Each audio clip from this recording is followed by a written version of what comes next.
시간에 오신 우리 성도님들 주님의 이름으로 축복합니다. 오후 예배 시간을 통해서 하나님의 은혜가 성도님들의 삶에 충만히 임하기를 또한 주님의 이름으로 축복합니다. 오늘은 룻기에서 만나는 하나님이라는 제목으로 말씀 나누도록 하겠습니다. 오늘 룻기 마지막 시간이에요. 지금까지 룻기 말씀을 통해서 하나님께서 이렇게 어떻게 또 하나님께서 어떤 방법으로 룻과 나오미 혹은 하나님의 백성들의 삶을 또 인도하셨는지에 대해서 우리가 쭉 살펴봤습니다. 나오미와 룻은 오늘을 살아가는 모든 그리스도인들을 상징하는 그런 모습이고, 또 보아스는 신랑 대신 예수 그리스도를 또 예표하는 그런 모습으로 등장합니다. 룻과 나오미의 삶을 주관하시고 또 지켜주셨던 그 하나님께서 우리가 믿기로는 지금 우리 그리스도인들도 하나님께서 역사하시고 주관하시고 섭리하시고 지키신다는 것을 믿으시기를 소망합니다. 오늘날 우리가 살아가면서 구약을 공부해야 되는 이유가 바로 여기 있는 거예요.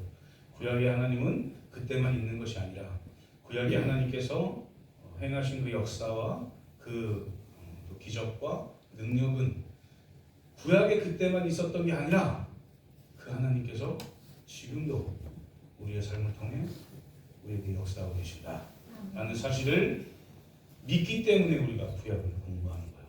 만약에 예수 그리스도만 중요하다 이렇게 하면서 그렇게 믿고 있다면 구약을 공부할 필요 없겠죠. 마치 유대교도인들처럼 신약은 필요 없다, 예수님이 메시아가 아니니까 그들에게는 신약이 필요 없다 라고 얘기하면서 구약만 보는 것처럼, 만약에 구약이 필요 없다 생각하면 우리가 신약만 받겠죠. 그런데 우리는 신구약 성경은 다 봅니다. 그 이유는 이 세상을, 이 세계를, 이 세계라고 하면 좀 작고요, 온 우주를 창조하신 그 하나님께서 지금도 창조의 역사를 이렇게 계시고, 새로 생성되는 별들 있잖아요, 이렇게 계시고 지금도 역사하신다 라는 사실을 항상 믿으시면서, 그러면 그때 하나님께서 룻과 함께 했던, 나오미와 함께 했던 그 하나님께서 지금 나에게도 동일하게 함께 하시는구나 라는 믿음 가지고 하나님께 더욱더 하나님을 의지하고 기도하면서 또 문제들을 해결해 나가시는 저 성도님들 되시기를 주님의 이름으로 축복합니다. 오늘 본문은 유다와 다말을 통해 태어난 베레스로부터의 족보가 쭉 나와 있어요. 베레스부터 누구까지 나와 있냐면 다윗 왕까지 나와 있습니다. 그러니까 이 다말이 누군지 아시죠? 유다의 며느리예요. 그 스토리는 나중에 성경 38장 창세기 38장을 보시면 돼요. 나오니까 그 당시에 이 다말이 임신을 해서, 유다의 아이를 임신해서 낳았는데 쌍둥이 낳았죠. 그래서 베레스가 이제 오늘 이 족보에 나오는 겁니다. 이 베레스의 계보는 이러하니라 이렇게 하면서 베레스를 통해서 살몬이 태어나요. 이제 그 후손이죠. 아주 후손이죠. 베레스, 헤스론, 람, 암미나답, 나손, 그다음 나손의 아들 살몬. 이 살몬이 누구냐? 이 얘기를 하고 싶어서 얘기한 거예요. 이 살몬이 누구냐면, 우리가 여호수아 때 요단강을 건너서 여리고 성에 딱 들어가요. 그때 누가 등장합니까? 여리고 성 안에 라합이 등장해요. 기생 라합. 이 살몬이 라합의 남편입니다. 아시겠죠? 그래서 이 라합을 통해서 이제 태어난 그 자식이, 이 살몬이 라합과 결혼해서 태어난 자식이 누구냐? 보아스예요. 아시겠죠? 보아스가 어떤 인물인지 이제 아시겠죠? 그렇습니다. 그리고 이 보아스가 오벳이라는 아이를 낳아요. 룻을 통해서 오벳을 낳죠. 오벳스가 누구를 낳냐면 이새를 낳아요. 이새가 누군지 아시죠? 다윗의 아버지. 그리고 이새를 통해 누가 탄생해요? 다윗. 더 나아가서 16대 손 또 16대 손 하면 누구냐면 예수 그리스도께서 탄생하신다라는 거죠. 오늘 이 족보는 그냥 써 있는 족보가 아니에요. 그래서 이 족보 안에 많은 걸 하나님이 말씀하고 계십니다. 그냥 그렇구나 그래 이렇게 할 정도의 족보가 아니라 이 족보 안에는 이스라엘 백성들은 상상할 수도 없는 일들이 일어난 거예요. 이 안에 별로 사람으로 생각하지 않았던 여성이 지금 들어가 있잖아요. 예수 그리스도의 족보를 보면 여성이 몇 명 들어가 있는지 아십니까? 5명이 들어가요. 다라, 마바, 룻 이렇게 해가지고 성경 공부하신 분들은 아시죠? 해가지고 6명이 들어갑니다. 5명이죠. 5명이 들어가요. 여성이 예수 그리스도의 족보에 들어간다? 이게 이스라엘 백성들이 좀 상상할 수 없는 일이죠. 오늘 족보에도 이 족보 안에는 이름은 안 나왔지만 여성이 들어가 있는 그런 모습들, 주인공이 있다는 얘기죠. 베레스에게는 어머니 다말, 그리고 살몬은 부인 라하, 그리고 이 보아스는 부인 룻이죠. 이렇게 내포되어 있는 거예요. 그게 뭐가 중요한가 우리가 이따가 세 번째를 한번 살펴보면서 다시 한번 볼게요. 이 정말 천한 사람 라합을 통해서 태어난 보아스, 그리고 보아스와 룻을 통해서 태어난 다윗, 이 모든 사람들은 뭔가 위대해 보이지만 사실은 기생라합이에요. 좀 우리가 상식적으로 봤을 때 이상하지 않습니까? 기생라합을 통해서 다윗이 태어난 거예요. 기생라합을 통해서 예수 그리스도가 탄생하신 겁니다. 하나님의 역사는 이런 거예요. 하나님의 역사는 인간이 생각하는 것과 달라요. 인간이 생각하는 것 이상으로 하나님의 역사는 위대하신 겁니다. 그러니까 하나님의 그 역사 가운데에서 예수 그리스도가 탄생하고 정말 보잘것없는 우리가 예수 그리스도를 믿고 하나님의 자녀가 되는 것이죠. 그 사실이 이 족보를 통해서 볼 수 있는 사실입니다. 하나님은 이런 분이신데 오늘 본문 혹은 이 룻기 전체를 보면서 과연 하나님은 어떤 분인가 한번 우리가 다시 한번 리마인드 시키는 그런 시간 되기를 원합니다. 과연 하나님은 우리에게 어떤 분이신가? 첫 번째로 섭리하시고 주관하시는 분이다 하는 거예요. 하나님은 섭리하시고 주관하신다. 룻이 등장하기 전에 이 나오미와 엘리멜렉 그리고 그 자녀 2명이 기룡과 말론이 어디로 갑니까? 모압 땅으로 가요. 모압 땅에서 뭔가를 열심히 일을 해서 먹고 살려고 했죠. 모압에 갈 때는 내가 열심히 일해서 이 가문을 일으키리라 라고까지 생각했는지는 성경에 안 나와서 잘 모르지만 그래도 먹고 살기 위해서 갔잖아요. 건너갔잖아요. 모압 땅으로. 모압은 말씀드렸듯이 이스라엘과 좀 원수 같은 그런 나라예요. 근데 그걸로 갔어요. 하나님께서 주신 모든 땅을 다 팔고 청산을 하고 갔어요. 그럴 때는 무슨 생각이 듭니까? 다시는 이스라엘 안 와. 이런 생각으로 갔을 거 아닙니까? 그런데 그 모압 땅에서 일이 잘 안 풀려요. 남편이 죽고 아들 2이 죽어요. 남은 사람이 과부 3명이에요. 과부 3명이 앉아가지고 이제 과부 1번 나옵니다. 이제 가라. 가서 다시 결혼해라. 이렇게 얘기했을 때 큰 며느리는 가고 둘째 며느리는 룻이 어머니의 일을 쫓아가겠습니다. 어머니의 하나님이 내 하나님입니다. 어머니의 하나님을 믿겠습니다 하고 이스라엘 와요. 믿음이 크진 않았었을 것 같아요. 그 초기에는.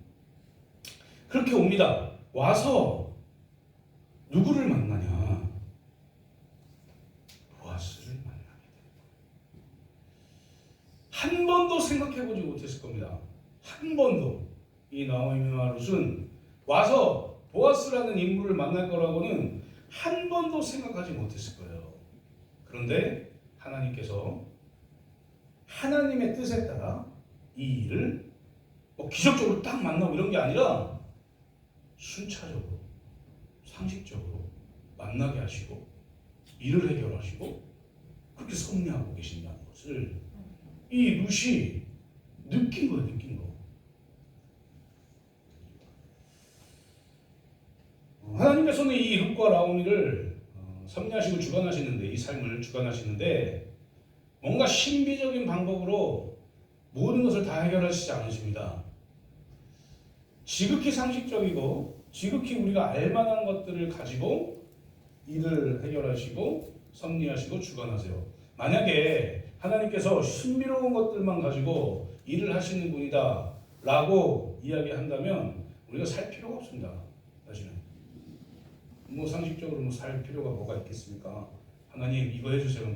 뿅 하고 되고, 하나님 나 아픈데 고쳐주세요. 딱 고쳐지고, 그럼 병원도 필요 없고 의사도 필요 없고 약사도 필요 없고 아무것도 필요 없는 거예요. 근데 하나님은 그렇게 일하시지 않는다. 지극히 정상적인 것을 통해서 하나님의 역사를 보여주신다. 섭리를 보여주신다. 라는 사실을 우리는 기억하고 믿어야 됩니다. 우리가 신앙생활을 할 때에 하나님 신비로운 것 좀 보여주세요.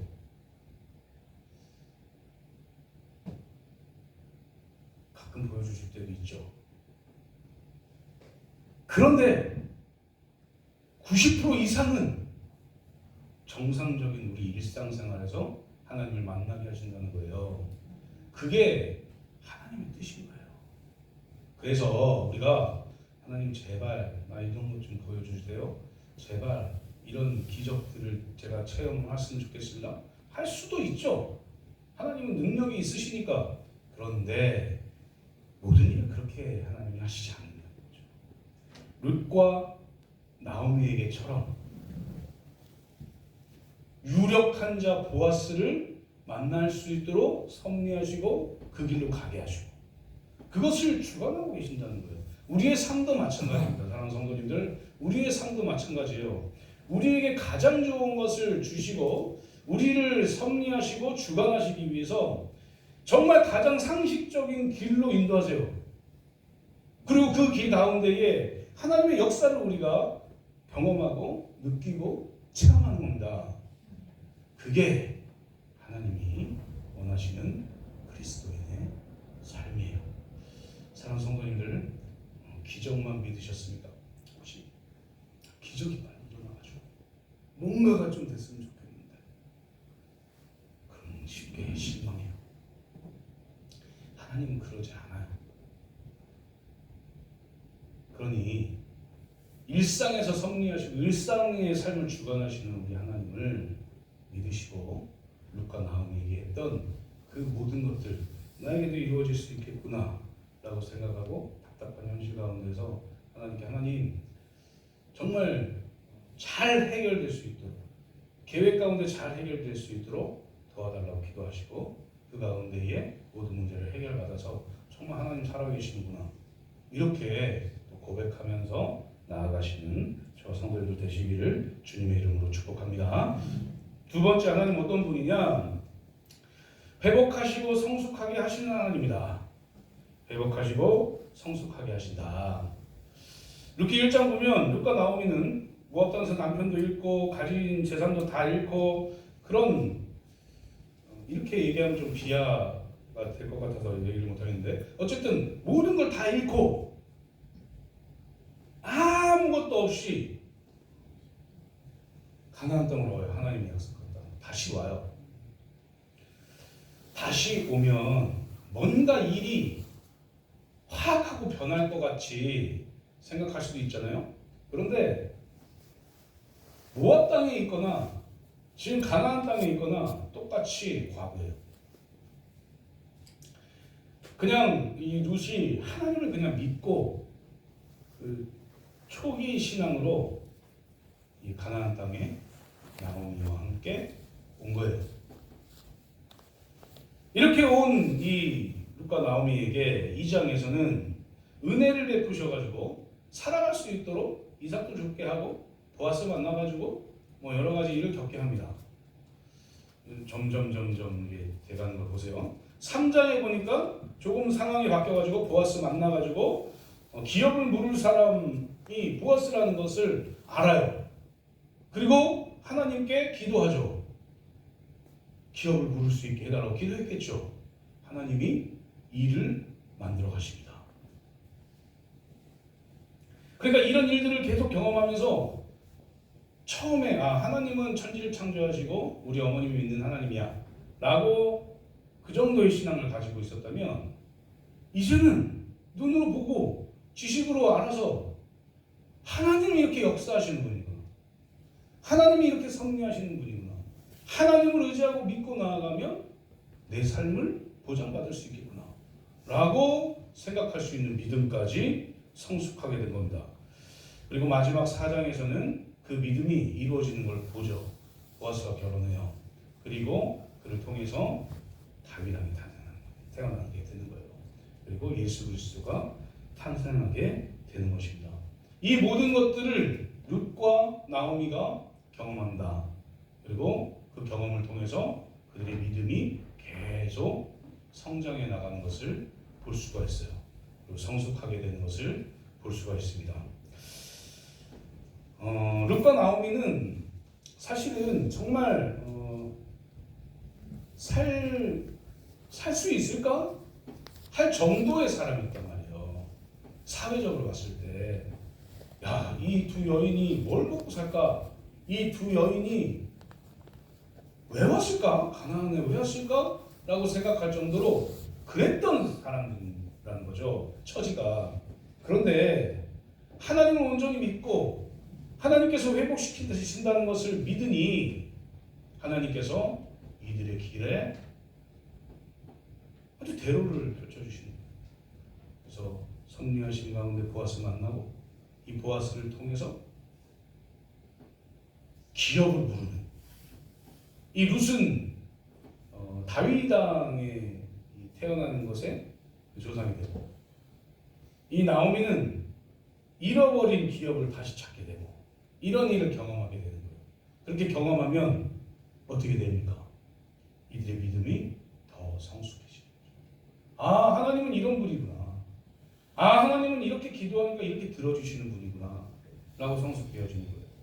사랑하는 성도님들, 룻과 나오미를 회복시키시고 성숙하게 하신 그 하나님이 나의 하나님입니다. 우리의 하나님이에요. 그러면 우리는 어떻게 해야 되겠어요? 룻과 나오미처럼 기도해야 돼요. 룻과 나오미처럼 하나님께 모든 걸 맡겨야 돼요. 어떤 걸 믿고요? 지금 어렵고 힘든 환경이지만 이 환경을 하나님께 내어놓고 기도한다면 하나님이 회복시키시고 이것을 통해서 나의 믿음이 더욱 성숙하게 되겠구나 라는 믿음 가지고 하나님께 나아가는 거죠. 하나님께서는 그냥 우리가 교회만 왔다 갔다 하는 그런 사람으로 살기를 원하지 않습니다. 왜요? 하나님께서 선택하시고 예수 그리스도를 믿어 그리스도인 되는 사람들이기 때문에 그렇습니다. 하나님의 백성인 우리가 어떻게 살기를 원하시냐? 하나님을 믿는 믿음이 계속 성장되고 성숙되기를 원하신다는 거죠. 그래서 하나님이 계속 우리와 동행하시는 겁니다. 사랑하는 성도님들, 힘들고 지치고 회복되어야 할 때 하나님을 찾으세요. 가장 먼저 무릎을 꿇으셔야 돼요. 예전에는 일만 있으면 막 무릎 꿇고 막 그랬단 말이에요. 우리 어른들 보면, 우리 어르신들, 믿음의 선진들 보면 여기도 그렇게 경험하신 분들 계시겠죠. 철회를 진짜 철회했으니까, 그렇죠?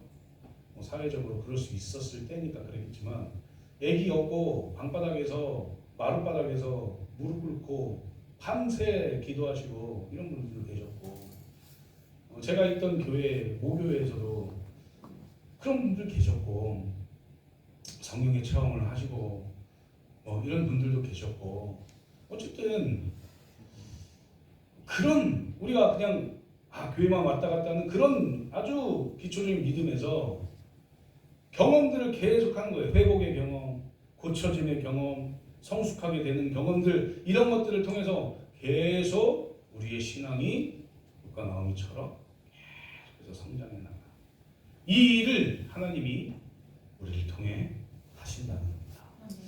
사랑하는 성도님들, 그러니까 모든 일을 하나님께 맡기십시오. 그리고 일이 생길 때마다 무릎 꿇으십시오. 그러면 하나님께서 회복시키시고 성숙하게 해주실 겁니다. 그것을 믿고 오늘도 살아가시는 저와 성도님들 되시기를 주님의 이름으로 축복합니다. 마지막 세 번째로 하나님은 어떤 분이냐, 그렇기를 통해서 오늘 본문 이야기인데 우리를 가장 잘 알고 계시는 분이 하나님입니다. 하나님께서는 우리의 머리털까지 세신 바 된다. 예수님께서 말씀하시죠. 오늘은 5,800가닥인데 내일 오늘은 한 가닥 빠졌네 이러면서 다 아세요. 우리가 이렇게 몇 가닥 이렇게 머리 감고 몇 가닥 빠진 거 이런 거 아는 것보다 더 잘 아시죠. 하나님이 우리를 안다. 이 얘기는 뭐냐면 히브리어로 야다라는 단어인데 이게 뭐냐면 부부 사이에 아는 관계처럼 안다는 거예요. 모든 걸 다 아는 거죠. 모든 걸. 그걸 이제 하나님이 우리를 잘 알고 계신다라고 말하고 있는 겁니다. 오늘 본문에 보니까 베레스의 족보가 나오죠. 이 유다로부터 쭉 나오는 족보예요. 이 족보 안에 제가 이제 좀 이따 말씀드리겠습니다 하고 넘어갔잖아요. 이 족보 안에 정말 이 족보를 통해서 다윗이 태어나? 이 사람들을 통해서 예수 그리스도가 탄생해? 라고 생각할 정도로 이상한 사람들이 있어요. 여인들인데 당시에 여인들은 그냥 짐승 취급을 받았어요. 여인들이 들어가면 이상하잖아요, 사실. 근데 예수 그리스도 족보에 여인들이 들어갑니다. 그리고 기생이 들어가요. 시아버지와 통과하는 사람이 들어가요. 이렇습니까?